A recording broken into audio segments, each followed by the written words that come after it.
புத்தகத்து மூலியமாக தெரிஞ்சுக்கிறத விட பல பேர்கிட்ட பழகி தெரிஞ்சுக்கிற அந்த அனுபவம் வந்து has definitely created a better human being.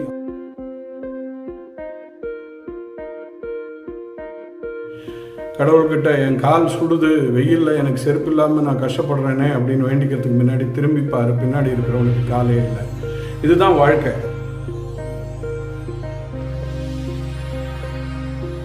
So சொந்தமாக நீங்கள் தொழில் முனைஞ்சு பண்ணுறப்போ எந்த விதமான கிரைசிஸும் எந்த விதமான ஹிட்டும் உங்களை பாதிக்காது.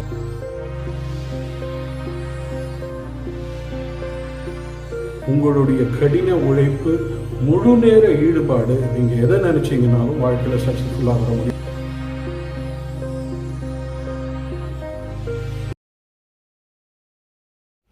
Good evening friends, wishing you all success in 2021.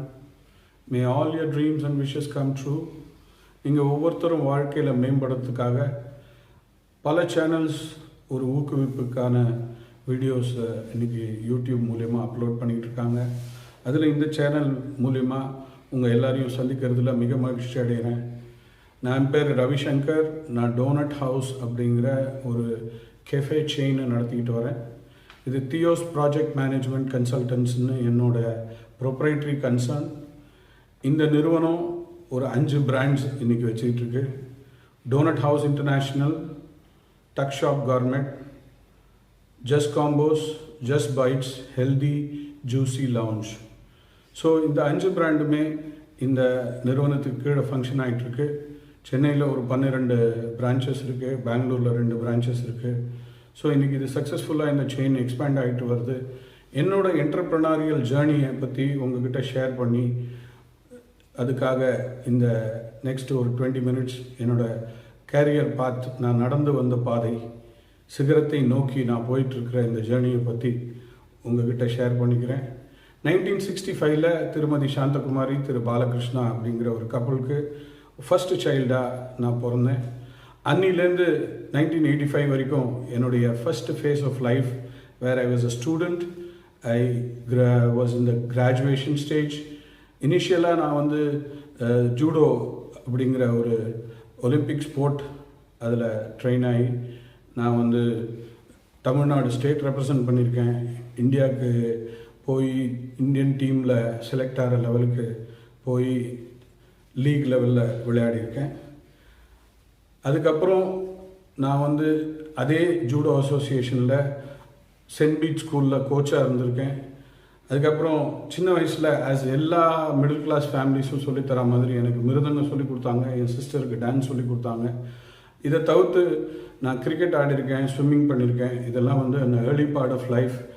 Then when I wanted to do something on my own, நான் ஏதாவது ஒரு வேலைக்கு போகணும் அப்படின்னு நினச்சப்போ ஒரு ஹிந்து பேப்பரில் 1985 நவம்பர் 16 ஒரு அட்வர்டைஸ்மெண்ட் பார்த்தேன். அதை பார்த்துட்டு ஒரு வாக்கின் இன்டர்வியூக்கு போய் யுரேகா ஃபோர்ப்ஸ் அப்படிங்கிற நிறுவனத்தில் டோர் டு டோர் சேல்ஸ்மேனாக 1985 18th நவம்பர் ஜாயின் பண்ணேன். அக்வா கார்டுங்கிற இன்றைக்கி ஒரு பெரிய பிராண்டு சென்னையில் முதல்ல லான்ச் செய்யப்பட்டது.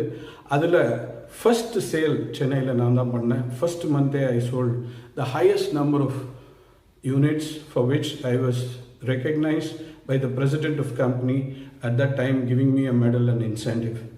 ஸோ அன்னி தேதிக்கு ஒரு ஆக்சுவல் சேலரின்னு பார்த்தா 500 rupees, but there is a sales incentive அப்படிங்கிறது 3500 ரூபா. அன்றைக்கி ஒரு லிட்டர் பெட்ரோல் 7 ரூபாய் 85 பைசா. அன்றைக்கி இருந்த சூழ்நிலையில் ஒரு 10,000 ரூபாய்க்கு ஒரு ஸ்கூட்டரே கிடைக்கும், நியூ பஜாஜ் M50. எனக்கு நான் வேலைக்கு போனப்போ எனக்கு ஒரு பெரிய ஊக்குவிப்பாக இருந்தது. நான் படிச்சுட்டு இருந்தப்போ எனக்கு கிடைச்ச அந்த பஜாஜ் M50. நான் ஏற்கனவே சொன்ன மாதிரி ஜூடோவில் நான் கோச்சிங் பண்ணியிருக்கேன். பல நிறுவனங்களுக்கு போய் நாங்கள் டெமான்ஸ்ட்ரேஷன்லாம் பண்ணுறப்போ அதுலேருந்து கிடைக்கக்கூடிய சின்ன ஊக்குவிப்பு தொகை பணம்லாம் வச்சுக்கிட்டு I could invest and buy my self M50 scooter, Bajaj M80ன்னு சொல்லுவாங்க. அப்போ வந்து அது மொபைடு. அதில் பண்ணி அதுக்கப்புறம் ஃபஸ்ட் 3 months குரூப் லீடர் ஆனேன், 6 months சூப்பர்வைசர் ஆனேன். So when I was 21 years old, I was already handling a group of 12 people under me as a branch in charge. In October 1986, I was promoted and sent. அதுக்கப்புறம் வாழ்க்கையை திரும்பி பார்க்கவே எனக்கு நேரம் இல்லை. Because continuously I was going on achieving record after record, breaking new records, getting new awards. So first year supervisor ace of ஏசஸ்ங்கிற award கிடைச்சது. அப்புறம் best manager, best head of location, best divisional manager. இப்படியே நான் ஒரு 14 promotion 7 வருஷத்தில் எடுத்துட்டு 1992 eureka Forbes நிறுவனத்தை வேலையை விட்டுட்டு சென்னைக்கு வந்து மர்கன்டைல் கிரெடிட் கார்பரேஷன் அப்படிங்கிற நிறுவனத்தில், ஸ்பிக் குரூப் நிறுவனத்தில் ஃபஸ்ட்டு இந்தியாவில் கிரெடிட் கார்டு லான்ச் பண்ணாங்க, மாஸ்டர் கார்டு இன்டர்நேஷ்னலோட சேர்ந்து. அதுக்கு முன்னாடி வரைக்கும் டைனஸ் கிளப் இருந்தது. மாஸ்டர் கார்டு இன்டர்நேஷ்னல் பேங்க்ஸோட, ஆந்திரா பேங்க் அந்த மாதிரி பேங்க்கோட டைப் பண்ணி லான்ச் பண்ணாங்க. ப்ரைவேட்டாக first NBFC to launch a credit card வந்து 1992. I was the regional head of that company. Mercantile credit கார்பரேஷனோட first NBFC Mastercard launch பண்ணோம். அதுக்கப்புறம் ஐபிஓ வந்தது அந்த கம்பெனிக்கு. அதுக்கப்புறம் அதுலேருந்து விட்டுட்டு ஷாப்பர்ஸ் இன்வெஸ்ட்மெண்ட் கம்பெனின்ற ரெடிமணிங்கிற கம்பெனியில் அசிஸ்டன்ட் வைஸ் பிரசிடெண்ட்டாக சேர்ந்து அப்புறம் வைஸ் பிரசிடெண்ட்டாக 1997 ரிசைன் பண்ணேன். அதுக்கப்புறம் சொந்தமாக ஆரம்பித்தேன். இன்பிட்வீன் இந்த ஜேர்னியில் எனக்கு ஒரு சிஸ்டர் இருக்காங்க. அவங்களுடைய பார்ட் ஒரு important part till she got married இன் 1990. அப்புறம் எனக்கு 95 கல்யாணம் ஆச்சு. எனக்கு 2 ஜெம்ஸ் குழந்தைங்களாக பிறந்தாங்க. ஒருத்தர் கிருஷாந்த்ங்கிறவர், he is a chartered accountant working for Shell. My daughter is Raveena, she is a doctor. And I'm so blessed with a wonderful family. My wife and 2 children are my pillars who have made me to move up in my life and feel very, very satisfied with whatever I have done. We have traveled to 26 countries and we have seen quite a bit of world every year. இதை தவிர்த்து இந்தியாவில் ஒரு 20-22 state நாங்கள் travel பண்ணியிருக்கோம். ஒவ்வொரு விதமான culture, ஒவ்வொரு விதமான பீப்புள், அவங்களோட பிஹேவியர், அவங்களோட ஹேபிட்ஸ், அவங்களோட ஃபுட்டை எல்லாமே நிறையா லேர்னிங். ஸோ ஒரு புத்தகத்து மூலியமாக தெரிஞ்சுக்கிறத விட பல பேர்கிட்ட பழகி தெரிஞ்சுக்கிற அந்த அனுபவம் வந்து has definitely created a better human being out of me and out of my wife, my children அப்படின்னு எனக்கு என்னோட ஒப்பீனியன். ஸோ இன்றைக்கி கரோனானால நிறைய பேர் வெளியில் போக முடியாத ஒரு சூழ்நிலை இருந்தாலும் ஃப்யூச்சரில் இதுக்கு டெஃபினட்டாக வேக்சினேஷன் வந்ததுக்கப்புறம் தயவு செஞ்சு எவ்வளோ ஆப்பர்ச்சுனிட்டி கிடைக்குதோ உங்கள் மைண்டை ரிலாக்ஸ் பண்ணுறதுக்கு மட்டும் இல்லை, இது மூலிமா உனக்கு உலகம் ரொம்ப பெருசு. நிறைய பேர் நிறைய பிரச்சனைகளோடு வாழ்ந்துக்கிட்டு இருக்காங்க. நிறைய பேருக்கு நம்மக்கிட்ட இருக்கிற விஷயங்களே லக்ஸரி. நம்ம இப்போ வாழ்ந்துக்கிட்ட வாழ்க்கையே அவங்களுக்கு வந்து கோலாக இருக்கிறவங்க எத்தனையோ பேர் இருக்காங்க. ஸோ நீங்கள் நான் இந்த நிலையில் இருக்கேன் அப்படிங்கிறது யோசிக்கிறதுக்கு முன்னாடி ஒரு ஃபேமஸ் சேயிங் சொன்ன மாதிரி, கடவுள்கிட்ட என் கால் சுடுது, வெயிலில் எனக்கு செருப்பு இல்லாமல் நான் கஷ்டப்படுறேனே அப்படின்னு வேண்டிக்கிறதுக்கு முன்னாடி திரும்பி பாரு, பின்னாடி இருக்கிறவனுக்கு காலே இல்லை. இதுதான் வாழ்க்கை. ஸோ அதுக்காக நான் கம்பேர் பண்ணிக்கணும் அப்படிங்கிறத சொல்லலை. Live life with full of gratitude. Live life with saying, I am thankful to what I have got. I am thankful for God blessing me with so much of comforts and so many positive things. Let me not complain. Let me develop a very positive attitude about life. Let me be a contributor. Let me be a giver. அப்படிங்கிற ஒரு வாழ்க்கை எண்ணத்தோட வாழ்க்கையை நீங்கள் face பண்ணணும் அப்படிங்கிறது என்னுடைய கருத்து. 1997 அப்புறம் நான் ஒரு ட்ரைனிங் இன்ஸ்டியூட் ஆரம்பித்தேன். இது ஸ்மால் இண்டஸ்ட்ரீஸ் சர்வீஸ் இன்ஸ்டியூட், இன்றைக்கி எம்எஸ்எம்இன்ற கவர்மெண்ட் ஆஃப் இந்தியா இன்ஸ்டியூட்டோட சேர்ந்து பல பயிற்சிகள்லாம் கொடுத்துக்கிட்டு வந்தோம். அதில் sales training, diploma in sales and marketing university of மெட்ராஸோட பண்ணோம், லோயலா இன்ஸ்டியூட் ஆஃப் வொகேஷனல் எஜுகேஷனோட பண்ணோம், ஸ்டெல்லா மேரிஸ் காலேஜோட பண்ணோம். இந்த மாதிரி நான் அந்த ட்ரைனிங் ப்ரோக்ராம் 97 to 2008 நிறைய 2005 வரைக்கும் நிறைய காலேஜஸ், நிறைய ஸ்கூல்ஸு, நிறைய இடத்துல கேரியர் கவுன்சிலிங், மோர் தென் 20-30,000 பீப்புளை நான் அட்ரஸ் பண்ணியிருப்பேன் டியூரிங் த என்டையர் அந்த 8-9 years period. It was so soul satisfying because நாங்கள் சமுதாய கல்லூரிகள், கம்யூனிட்டி காலேஜஸ் அப்படிங்கிற அப்போ மேயர் ஸ்டாலின் இருந்தார், இப்போ கலைஞரோட சன்னு. அவர் அந்த ப்ராஜெக்ட் மூலயமா நாங்கள் கார்ப்பரேஷன் பள்ளிகளில் இந்த 10th 12th fail ஆனவங்களுக்கு life skills அப்படிங்கிறத சொல்லி கொடுத்து நிறைய சொந்தமாக தொழில் முனையணும், வாழ்க்கையில் மிகப்பெரிய வெற்றி அடையணும், entrepreneur development program, management development program, இந்த மாதிரி இந்த ரிட்டையர் ஆனவங்க விஆர்எஸ் வாங்கிட்டு ஊட்டியில் அப்போ ஹெவி வெஹிக்கிள்ஸ் ஃபேக்ட்ரி மாதிரி அங்கே ஃபோட்டோ ஃபிலிம்ஸ் ஹெச்பிஎஃப்னு இருந்தது, அங்கே போய் நான் ட்ரைனிங் கொடுத்துருக்கேன். அப்புறம் மிலிட்ரி அகாடமி குன்னூரில் ட்ரைனிங் கொடுத்துருக்கேன். அப்புறம் த்ரூ அவுட் தமிழ்நாடு, திருவாரூர், நாகப்பட்டினம், திருநெல்வேலி, இந்த மாதிரி ஒவ்வொரு ஊர்லேயும் போய் நான் பல பேருக்கு பயிற்சிகள் கொடுத்துருக்கேன். இதில் 60 வயசானவங்கள்லேருந்து 15 வயசுலேருந்து 60 வயசு இருக்கக்கூடியவங்க வரைக்கும் டிஃப்ரெண்ட் ஸ்டேஜஸ்க்கு என்டர்ப்ரனர் டெவலப்மெண்ட், ஒரு சாஃப்ட் ஸ்கில் டெவலப்மெண்ட் ப்ரோக்ராம்ஸ், இந்த மாதிரி எல்லாம் பண்ணிகிட்டு இருந்தேன். அப்புறம் I started guiding students to go abroad. வெளிநாட்டுக்கு மேல் படிப்பு படிக்கிறதுக்காக போயிட்டு வரணும்னு சொல்லி என்னுடைய ஒரு ஸ்டூடெண்ட் போயிட்டு வந்து ஆரம்பித்து நாங்கள் வந்து அந்த institute of management education and training அந்த நிறுவனத்து மூலிமா நான் இன்னொரு 2 ஃப்ரெண்ட்ஸோடு சேர்ந்து இன்றைக்கும் அவங்க அதை கண்டினியூ பண்ணிக்கிட்டு இருக்காங்க. இன்ஃபேக்ட் மெடிசன் படிக்கிறதுக்கு ரஷ்யாவுக்கு அனுப்புறது, அர்மீனியாவுக்கு அனுப்புறது, சைனாவுக்கு அனுப்புறது, ஃபிலிப்பைன்ஸ்க்கு அனுப்புறது எல்லாமும் இன்னமும் அவங்க பண்ணிகிட்டு இருக்காங்க. நாங்கள் அப்போ வந்து MBAக்காக students to go to UK, US, Canada, Australia இந்த மாதிரிலாம் கைட் பண்ணுறது, GRE, GMAT, IELTS, TOEFL இதெல்லாம் ட்ரைனிங் கொடுக்கறது, இந்த மாதிரி பயிற்சிகள்லாம் 2008 வரைக்கும் பண்ணிக்கிட்டு இருந்தேன். பேரலாக இதுக்கு நடுவில் நான் நிறையா நிறுவனங்களுக்கும் போய் கார்ப்பரேட் அட்வைசரி பண்ண போகிறப்போ psychometric test, personality profile mapping, அதாவது அவங்களுக்குள்ளே இருக்கக்கூடிய ஸ்கில் செட்ஸு, அவங்களோட பர்சனாலிட்டி அவங்க செய்யக்கூடிய ஜாபுக்கு மேட்ச் ஆகுமா? இது ஜோசியம் ஜாதகம் கிடையாது, ஃபேஸ் ரீடிங் கிடையாது. Scientifically each person is a different personality.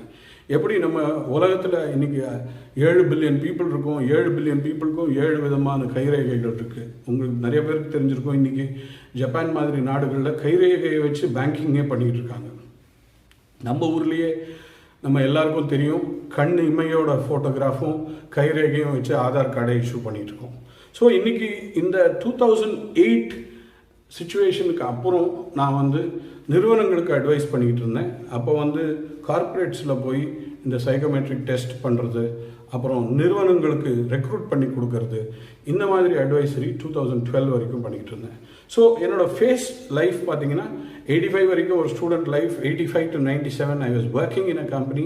So 2012 நான் வந்து நிறுவனங்களுக்கெல்லாம் ஒரு அட்வைசரி ரோல் பண்ணிக்கிட்டு இருந்தேன்.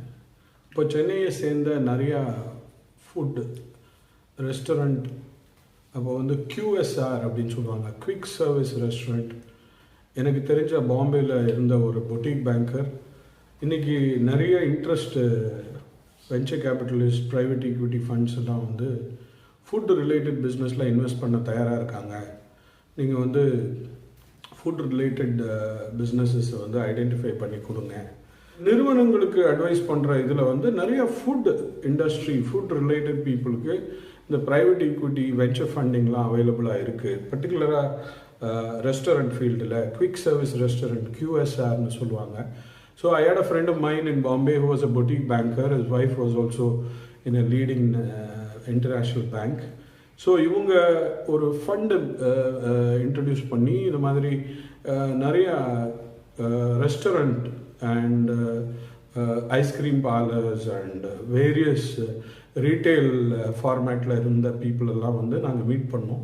ஸோ அந்த 2012க்கு அப்புறம் நிறையா இந்த ஃபுட் ரிலேட்டட் ரீட்டைல் பிஸ்னஸஸ்க்கெலாம் நான் கொஞ்சம் அட்வைசரி ரோல்லாம் பண்ணுற மாதிரி ஒரு வாய்ப்புகள் கிடச்சிது. ஸோ நிறைய நிறுவனங்களோட ப்ரொமோட்டர்ஸு, ஃபுட் இண்டஸ்ட்ரி எப்படி, அதில் என்ன மாதிரி பர்சன்டேஜஸில் ஒர்க் பண்ணுறாங்க, என்னெல்லாம் ஒரு தம் ரூலு, எதெல்லாம் வந்து இன்றைக்கி பாப்புலராக இருக்குது, எப்படி பிராண்ட்ஸு சக்ஸஸ்ஃபுல்லாக ஆகுது, why some brands fail, where is the lacuna, where is the disadvantages, இதெல்லாம் வந்து கிட்டத்தட்ட ஒரு 2-3 years I was doing a lot of work and I used to get paid on consulting basis. 2016 முதல் முறையாக டோனட் ஹவுஸ் இந்த ஏற்கனவே run பண்ணிக்கிட்டு இருந்த ப்ரொமோட்டரை சந்தித்தேன்.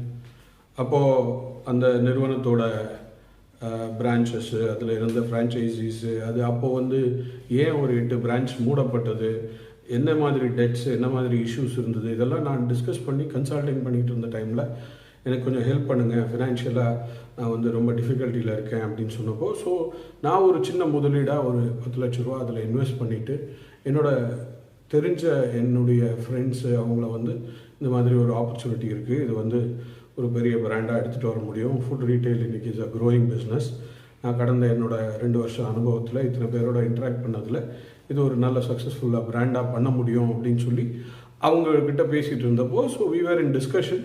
ஸோ இது வந்து around 2016 June July we were discussing about we could invest and take it up, and demonetization happened.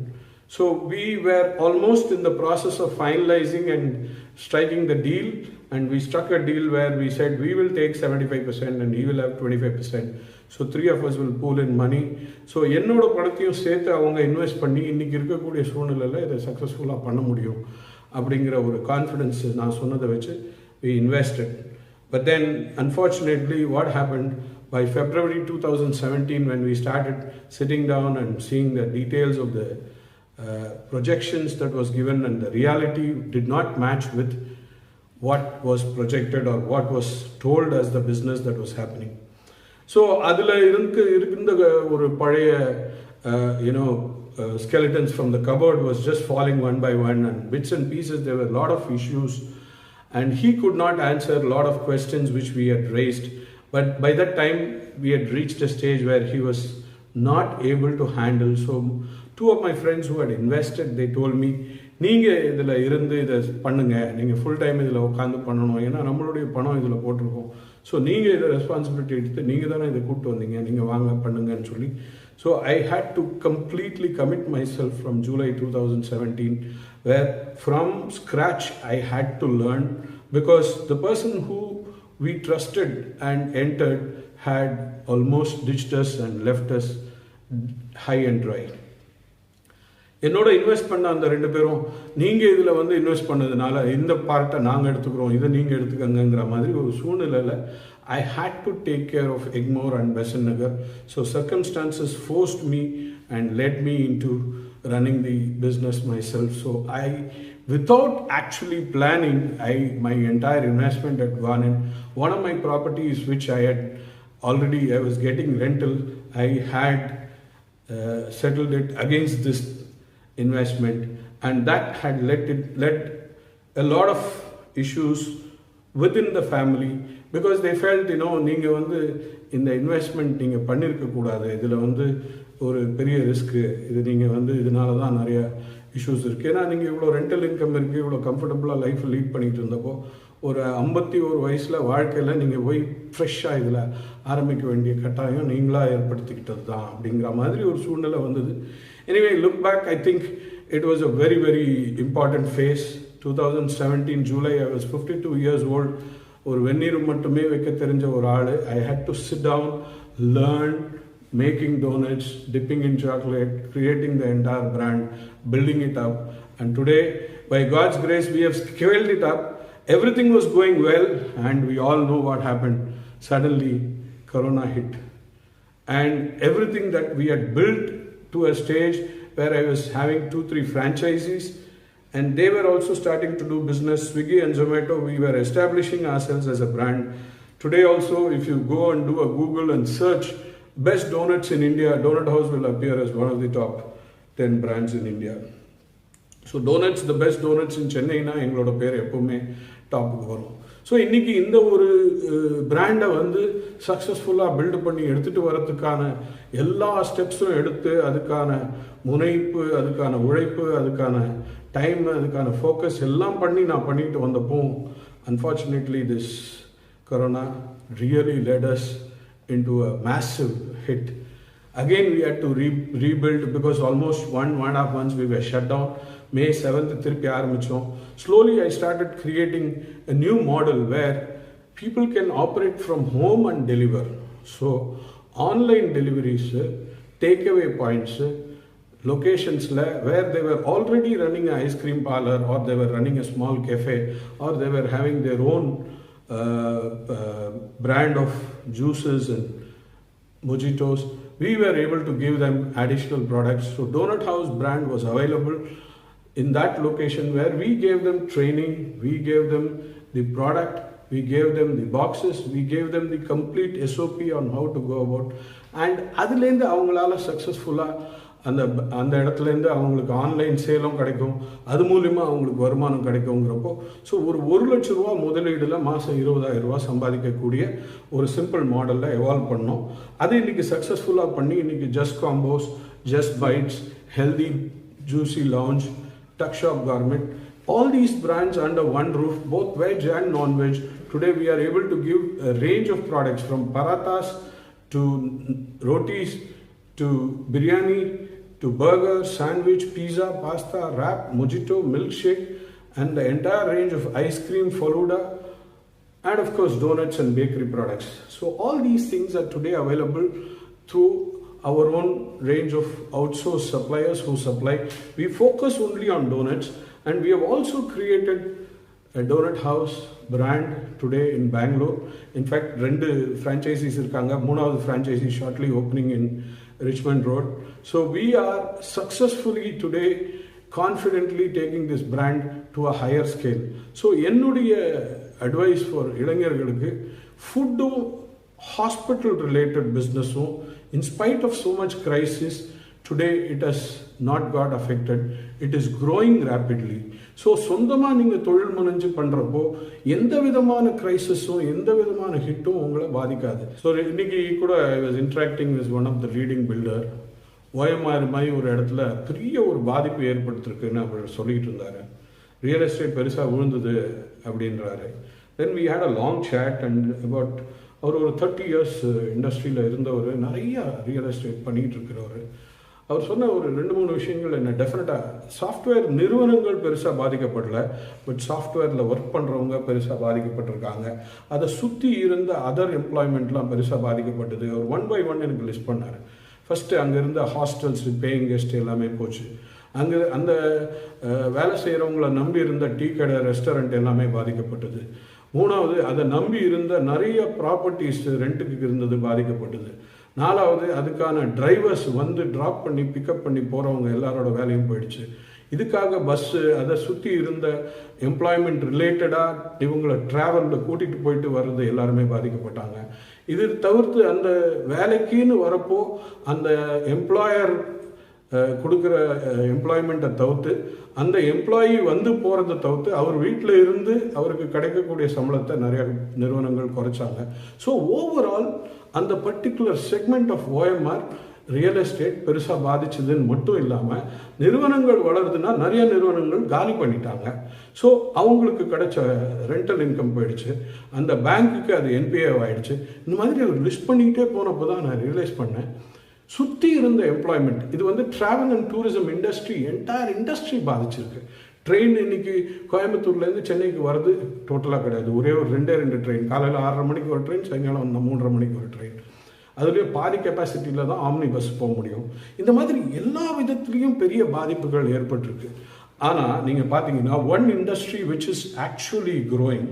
இப்போ நீங்கள் ஸ்விக்கி, ஜொமேட்டோ நிறைய பேர் ஆன்லைனில் ஸ்மார்ட் ஃபோனில் பார்த்துருப்பீங்க. They almost achieved 80% of what they were doing pre pandemic அப்படின்னாங்க. நான் என்னோட நிறுவனத்தை எடுத்துக்கிட்டேன், பேண்டமிக்கு முன்னாடி நான் பண்ணிக்கிட்டு இருந்ததை விட பேண்டமிக்கு அப்புறம் டபுள் தி டர்ன் ஓவர் பண்ணிக்கிட்டு இருக்கேன். ஸோ இது வந்து ஒரு clear simple example. Today food industry, if you have a good brand giving good quality and if you are able to serve with a very less investment, there is a big potential to grow. So நிறையா பெரிய பெரிய brands எல்லாம் வந்து 40 lakhs 50 lakhs franchisee fee வாங்கி lot of false information கொடுத்து, false promise கொடுத்து, நிறைய investors பெருசாக ஃபைன் டைனிங் பண்ணி they have really collapse. Almost 50% of the restaurant industries in doldrums அப்படின்னு ஒரு ஸ்டாட்டிஸ்டிக்ஸ் சொல்லுது. ஸோ இன்றைக்கி மிகப்பெரிய வேலைவாய்ப்பு ஏற்படுத்தி கொடுத்த ஒரு industry travel industry, tourism industry, retail industry. So அதெல்லாம் வந்து நீங்கள் பார்க்குறப்போ டெஃபினட்டாக ரெஸ்டாரண்ட் இண்டஸ்ட்ரி அந்த அளவுக்கு பாதிக்கப்படலைன்னாலும் நிறையா அந்த நார்த் இந்தியாவிலேருந்து, அசாம்லேருந்து, உத்தரப்பிரதேஷ்லேருந்து, பீகார்லேருந்து வந்து ஒர்க் பண்ணிட்டு இருந்தவங்கலாம் திருப்பி போயிட்டாங்க. அதனால் அதில் ஒரு பெரிய பாதிப்பு இருக்குது. பட் நீங்கள் இந்த டைமில் இதை ஒரு ஆப்பர்ச்சுனிட்டியாக எடுத்து பார்த்தீங்கன்னா நிறைய புதுசாக பிராண்ட்ஸ் வளர்ந்துக்கிட்டு இருக்கு. சார் இப்போவே நிறையா ஸ்ப்ரெட் ஆகிருக்கு, நமக்கு இன்னும் ஆப்பர்ச்சுனிட்டி இருக்கான்னு கேட்டால் ஒரு ரீசன்ட் சர்வே சொல்லுது, என்சிஆர், டெல்லி, பாம்பே, பூனே, ஹைதராபாத், பெங்களூர், இதுக்கப்புறம் தான் சென்னை இருக்குது in terms of number of restaurants. Delhi, Bombay எல்லாம் பார்க்குறப்போ 3 to 4 times பிஹைண்ட் இருக்கும். 1 லட்சத்துக்கு மேலே இந்தியாவில் 2 கோடி ரெஸ்டாரண்ட்ஸு, 2 கோடி க்ளவுட் கிச்சனோ இல்லை ரெஸ்டாரண்ட்டோ இன்றைக்கி ஜொமேட்டோவில் அவைலபிளாக இருக்குது. அந்த ஃபிகரை பார்க்குறப்போ சென்னையில் அது ரொம்ப ரொம்ப கம்மி. ஸோ 500 சிட்டிஸ்க்கு ஃபுட் பிஸ்னஸ் ஸ்ப்ரெட் ஆகிருக்கு. ஸோ நீங்கள் ஒரு நல்ல பிராண்டோ இல்லை நீங்கள் உங்ககிட்ட ஒரு நியூ ரெசிபியோ இருந்தால் சக்ஸஸ்ஃபுல்லாக பண்ணலாம். இதை ஒரு பெரிய ஆப்பர்ச்சுனிட்டியாக நீங்கள் பார்க்கணும். என்னுடைய சின்சியர் விஷ் வந்து உங்கள் ஒவ்வொருத்தருக்குள்ளேயும் ஒரு பெரிய மாபெரும் ஸ்ட்ரென்த் இருக்குது. நீங்கள் நினைக்கிறத சாதிக்க முடியும். வாழ்க்கையில் வெற்றி அடைவதற்கு உங்களுடைய கடின உழைப்பு, முழு நேர ஈடுபாடு, நீங்கள் எதை நினச்சிங்கனாலும் வாழ்க்கையில் சக்ஸஸ்ஃபுல்லாக வர முடியும். Wishing you all good luck. Wanting to see every one of you succeed. Thank you.